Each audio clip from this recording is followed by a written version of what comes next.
আসসালামু আলাইকুম বন্ধুরা, আমি আয়শা কিচেনে অনেক স্বাগত। তো আজকে আমি একটা লাউ শাকের রেসিপি বানাবো। দেখুন, আপনাদের অনেক ভালো লাগবে। খুব বেশি জিনিস লাগবে না। এদিকে লাউ শাক নিয়েছি, এদিকে আমি আলু নিয়েছি। এটাকে একটু ভাপিয়ে নেবো, তার জন্য কড়াইয়ে সামান্য একটু জল দিয়ে দিয়েছি, পানি দিয়ে দিয়েছি। দিয়ে তার মধ্যে আমি এই শাকগুলো দিয়ে দেবো, ভাপিয়ে নেবো। আমি একটু নুন দিয়ে ভাপিয়ে নেবো।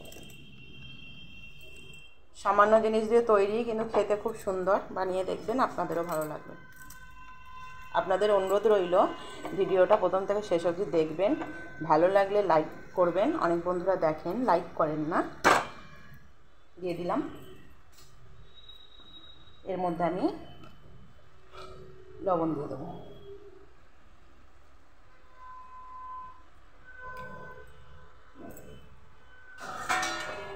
দিয়ে দেবো ঢাকা। দেখুন, ঢাকাটা খুলে দিয়েছি।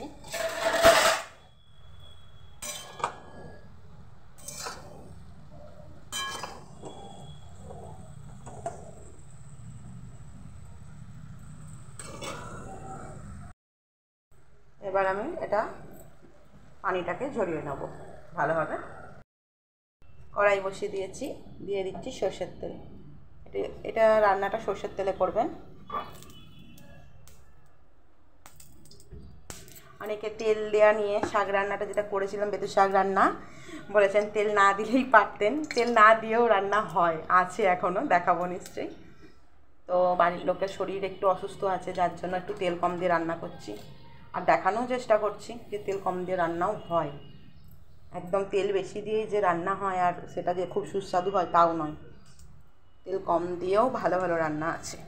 যেহেতু আমি অত অল্প তেল দিয়েছি, কিন্তু এই রান্নাটা এত সুন্দর খেতে। বানাচ্ছি দেখুন, আর বানিয়ে খেয়ে আমাকে কমেন্ট করে জানাবেন। তার আগে আমাকে লাইক দিতে হবে না, আমি বলছি এটা ঘরে বানাবেন। এবার দেখুন, তেলটা গরম হয়ে গেছে। আমি জাস্ট শুকনো লঙ্কা দিচ্ছি না, আমি এটা কাঁচা লঙ্কা দিচ্ছি। 3টে কাঁচা লঙ্কা নিয়ে দিয়ে দিলাম, গ্যাসটা আস্তে করে দিলাম। তার মধ্যে আমি ভাপানো শাক,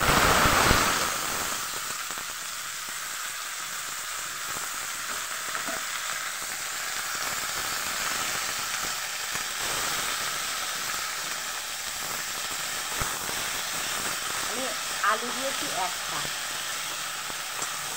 এটা আলু অল্প দেবেন, তাহলে শাকের পরিমাণটা দেখুন। শাকটা কতটা সবুজ হয়ে আছে। রান্না করা হয়ে গেলেও এইটা কালারটা থাকবে, নষ্ট হবে না। কারণ শাককে বেশি রান্না করলে শাকের কালার নষ্ট হয়ে যায়, বেশি মশলা দিয়ে করলে শাকের ভিটামিনটা নষ্ট হয়ে যায়। তো আপনাদের বলবো, শাককে অল্প মশলার মধ্যে রান্নার চেষ্টা করবেন।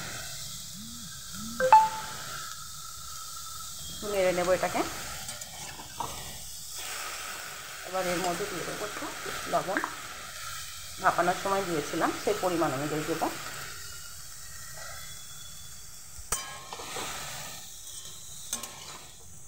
অনেক বন্ধু আছে যারা পাশে আছেন, তাদেরকে অসংখ্য ধন্যবাদ। আর যারা দেখছেন লাইক করেন না, তাদেরকে রিকোয়েস্ট করব, লাইক করবেন, একটা কমেন্ট করে জানাবেন কেমন লাগলো।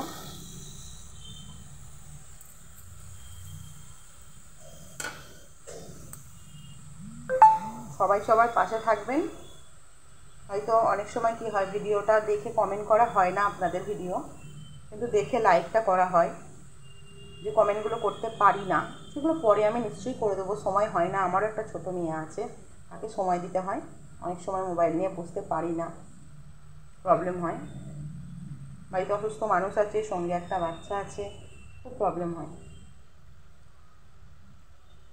তাও ঘরে যেটা রান্না করছি এখন দেখানোর চেষ্টা করছি। ঘরে মেহমান এলে যেগুলো রান্না হচ্ছে সেগুলোও দেখানোর চেষ্টা করছি।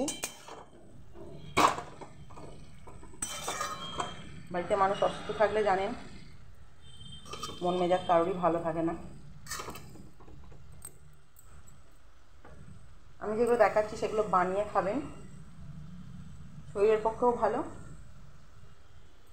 এবার দিয়ে দিচ্ছি আমি পোস্তটা বেটে নিয়েছি। পরিমাণটা দেখুন, পোস্তর পরিমাণটা একটু বেশি লাগবে।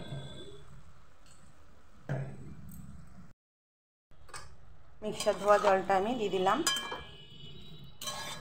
রান্নাটা একটু সাদা সাদা আর সবুজ সবুজই হবে, কারণ এর মধ্যে কোনো হলুদ বা কোনো লঙ্কা গুঁড়ো পড়বে না, শুধু পোস্ত, কাঁচা লঙ্কা আর শাক আর আলু, বাস। এটা গরম ভাত দিয়ে একদম দারুণ লাগবে খেতে। গ্যাসটাকে আমি করে দেবো আস্তে।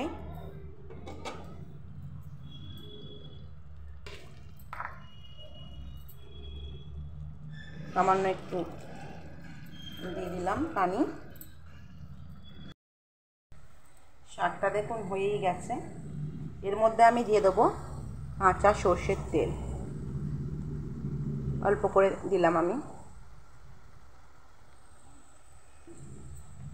দিয়ে আমি করে দেবো ঢাকনা দিয়ে দেবো, গ্যাসটা করে দেবো অফ। আপনাদের রেসিপিটা ভালো লাগলে লাইক, শেয়ার, কমেন্ট করবেন বন্ধুরা, পাশে থাকবেন। আমিও নিশ্চয়ই আপনাদের পাশে থাকবো, পাশে থেকেছি, পাশে থাকবো, আপনারাও আমাকে পাশে থাকবেন।